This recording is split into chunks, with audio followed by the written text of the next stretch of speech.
Hey,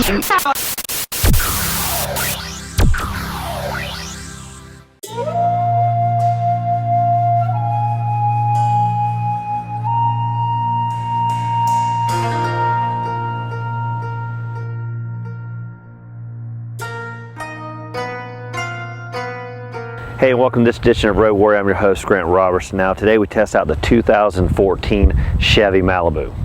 Now, the Malibu obviously is classified as a midsize sedan with numbers around about 191 inches overall with a 107-inch wheelbase. Now, that follows just actually a hair shorter than the full-size Cadillac XTS we just drove.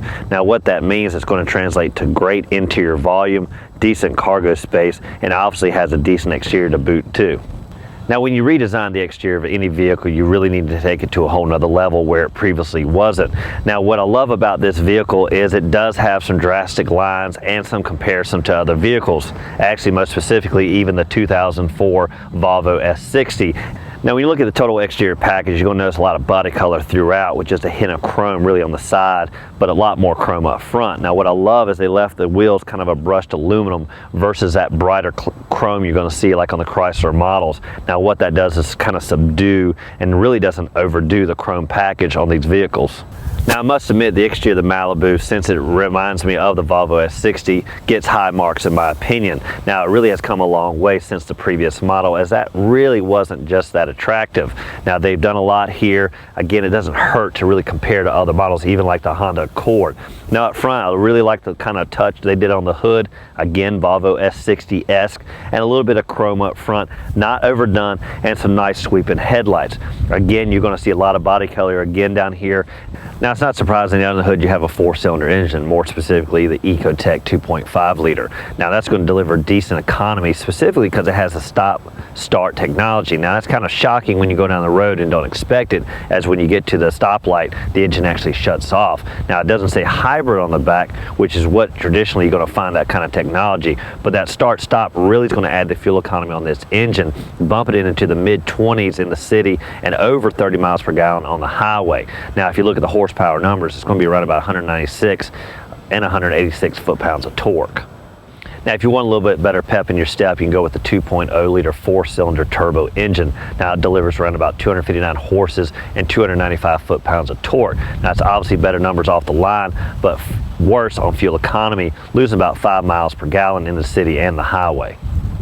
Now, even though this is a midsize sedan, it's still got some fairly big length to it. Now, we don't have any backup sensors on this model, but what we do have is a backup camera, which is really becoming standard on a lot of vehicles, whether it's big or small. It's really giving that bird's eye view, allowing you to see behind you. It really puts safety at the forefront of this vehicle.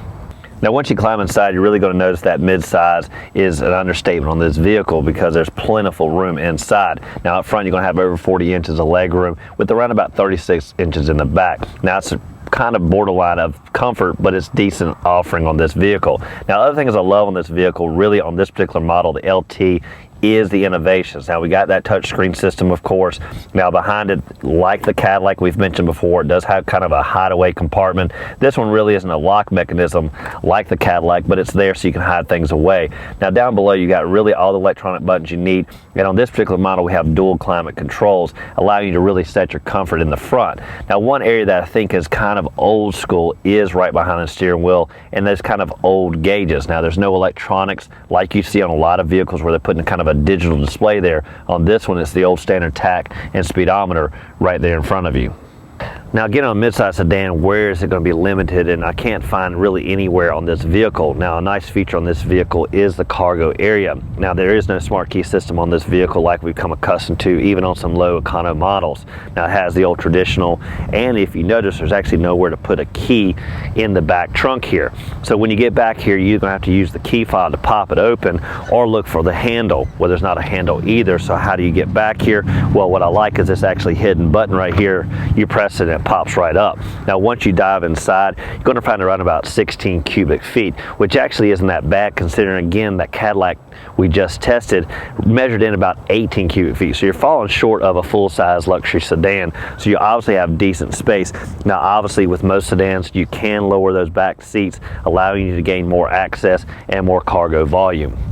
That does it for this edition of Road Warrior and our review of the Chevy Malibu. Now obviously we've come a long way with this vehicle. It's been out for decades and really kind of seen an evolution, kind of the grown-up version here in front of you. Now again, it has those styling cues that we've seen on other Volvo models, and not a bad comparison considering that is a decent lineup, and obviously you want to be compared to the big boys. Now I'd like to thank you for watching this edition of Road Warrior. I'm your host, Grant Roberson, and as always, keep both hands on the wheel and eyes straight ahead.